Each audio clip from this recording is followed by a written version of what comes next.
So this lecture will recap the last section of Chapter 4, and after this you will be able to start studying for your Chapter 4 test. We're going to talk about the Athenian Empire, which you read about in class on Monday or Tuesday, and the Peloponnesian War. Remember that the two they want you to be aware of when we're talking about ancient Greece are the Persian War, one of course by the Greeks when they unified to fight against the Persians, and the Peloponnesian War between Athens and Sparta. So take a look at your objectives. Again, you need to be able to compare and contrast the lifestyles and squad goals of Athens and Sparta. And that second one, the causes and effects of the Peloponnesian War.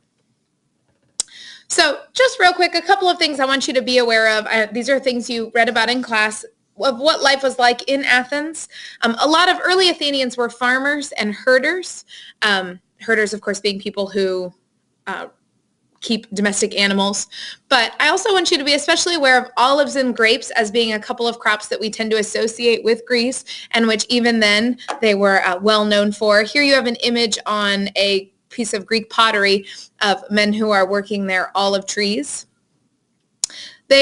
Thanks to these goods, they also then discovered that they had a scarcity. They didn't have enough farmland to grow all the food that they needed for their quickly growing city-state or their quickly growing polis. So that's one of the reasons, especially that as a city-state, Athens began planting colonies. And remember that a colony is a settlement in a foreign land that remains very close to its parent country or parent city-state. So one of the things that drives them is that they need enough farmland so that they can grow enough food for their people. So they end up having to start importing grain. Because of this importing and because of the establishment of colonies, they become really the trading center of the Greek world.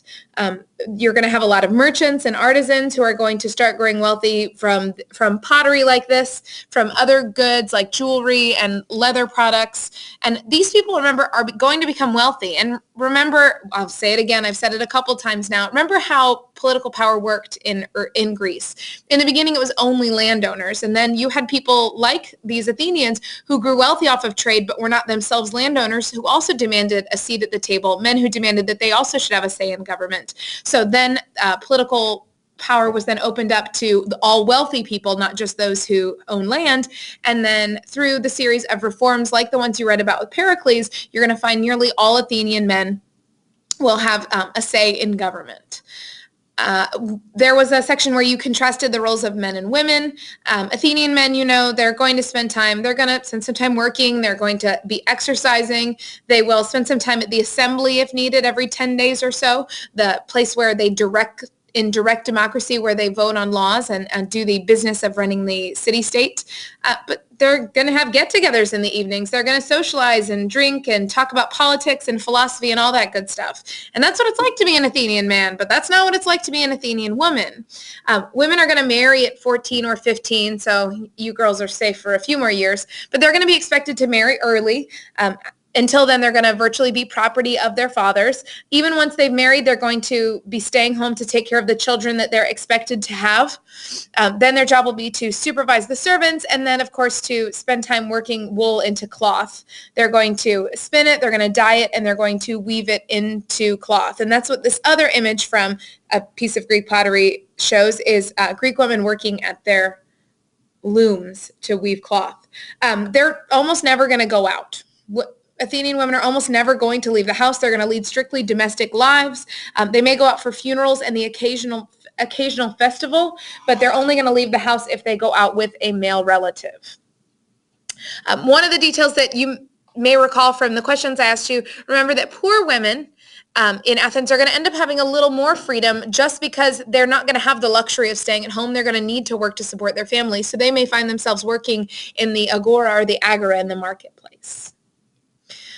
Here's the three big things I want you to know about Pericles. Remember that Pericles was that ruler that was elected many, many times in Athens. He was a very popular ruler. One of the things that he's going to do is he's going to take that Delian League, which the original purpose of which was to protect, because remember, the Persians retreat and they give up on that at that Battle of Plataea, but they're not completely defeated. So there's still kind of a dangerous force there. And the Delian League is originally formed so that those city-states can work together and defend themselves against the Persians and to try to get the Persians out of Asia Minor, where the Persians have taken control of some Greek territories. If you don't remember where that is, we'll look at the map in a second. So working together, the Delian League does manage to drive the Persians out of nearly all of the Greek city-states. But you're going to see that quickly the Delian League, which was supposed to be equals working together, is going to turn into the Athenian Empire. And largely that's thanks to Pericles. He's going to treat those other city-states like they are subjects or beneath Athens. He's going to demand loyalty and payments from them. He's going to demand tribute. He's even going to go so far as to make them use Athenian coins. All of the leaders of the Delian League are going to be Athenian. So very quickly it changes from being a partnership between equals to subjects of an Athenian empire. So, but while he was being more forceful towards other city-states at home, Pericles, despite being a wealthy man himself, made Athens much more democratic. He's going to open up opportunities to lower-class male citizens to both vote and to hold office. He's going to arrange that office holders will be paid. Because think about it, wealthy people can maybe afford to hold jobs that don't pay because they have their own money, but poor people can't afford to hold offices if those offices don't pay. So one of the reforms or positive changes he's going to make is seeing that people who hold public office receive some kind of salary.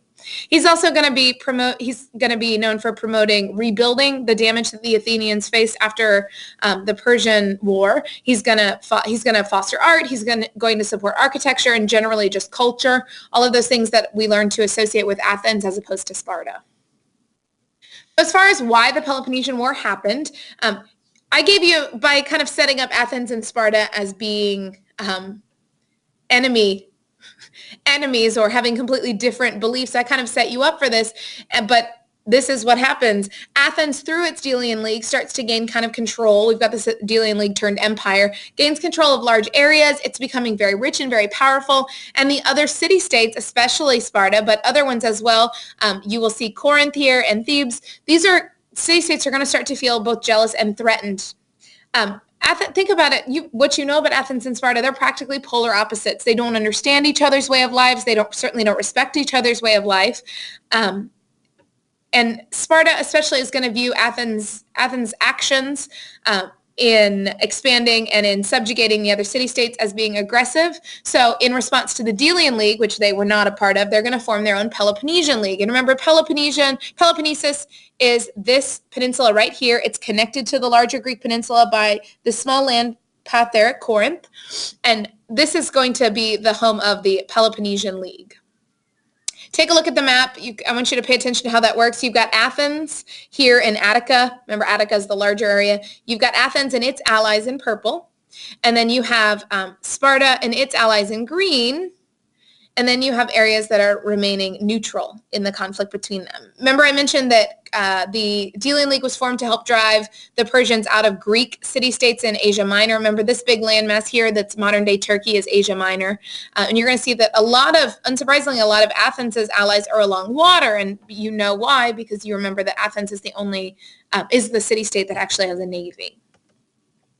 So what's going to happen as a result? Well, the Spartans are going to win. This probably doesn't surprise you what you know about the Spartans, but the Athenians are smart. They know better than to challenge Sparta in the open field. They know that the Spartans spent all of their time training for the military. Recall that the Spartan assembly passed a law that a Spartan man was not allowed to engage in agriculture or growing things. He needed to have slaves and helots to do that so that he could spend his time and devote his time to training. So what the Athenians are going to do is retreat behind their city walls.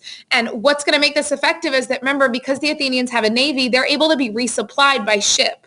The problem when you retreat behind your city walls, as you can imagine, is that the other side's going to lay siege or attack you. It's going to attempt to besiege you or attack you.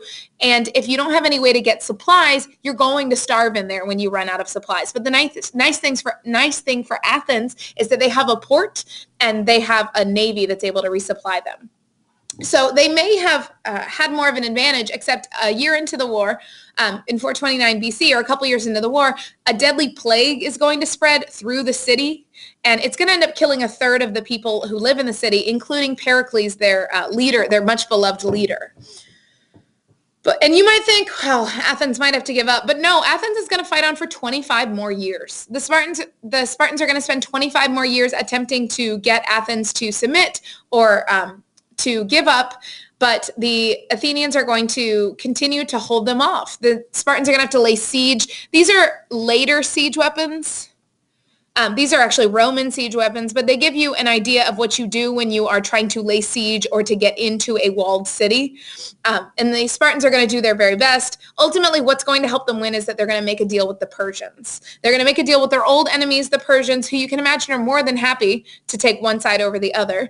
They're going to make a deal with the Persians. The Persians will give them money to build a navy in return for giving up some of that Greek land, that Greek land here in Asia Minor that the Delian League fought so hard to get out of Persian control. The Spartans are going to offer that as a carrot, and in return, they're going to get money from the Persians, and they're going to build a new and improved navy that is going to manage to defeat the Athenian navy. And after a few land battles, the Athenians will ultimately give up, and the Spartans will be victorious in the Peloponnesian War. Now, its consequences, of course, we just mentioned Sparta's going to conquer Athens. They're going to tear down the city's walls, and that's going to be the end of Athens as a center of the entire Greek Empire. But both sides are going to be weakened, both the winners and the losers, because both for the people fighting on the side of the Spartans and those fighting on the side of Athens, citizens are killed. And when you don't have a whole lot of citizens to start with, this can be dangerous. Farms are going to be destroyed, especially important because remember, these are people who are struggling to have enough farmland and enough crops to feed their people who actually have to import grain. This is also going to disrupt trade, and there's going to be a number of jobs lost. So everyone's going to be weakened. And perhaps even worse, the longstanding enmity or disapproval of each other and hatred of each other that this is going to foster is going to make it almost impossible for the Greeks to work together, which kind of becomes important very soon. Sparta is going to rule, but for less than 30 years, they're going to attempt to rule because of their victory, they're going to attempt to rule all the city-states, but the city-states are going to rebel against them, and they're not going to manage to hold it for more than 30 years. You should also pay attention to this map where you will see a pretty powerful force that is amassing on the northern border of Greece. And Macedon is where you're going to have Alexander the Great come out of. And Alexander the Great is ultimately his father Philip, and then he is ultimately going to spread over and capture an empire, defeat the Persians and capture an empire even larger than the Persians did. And he's going to do it first by marching through Greece and defeating them. And of course, they're not going to be prepared for that because they have just finished fighting each other and both damaged each other. So make sure you have written your good summary for the Peloponnesian War, and make sure you're studying on Quizlet for your test that's next Tuesday and Wednesday. See you in class.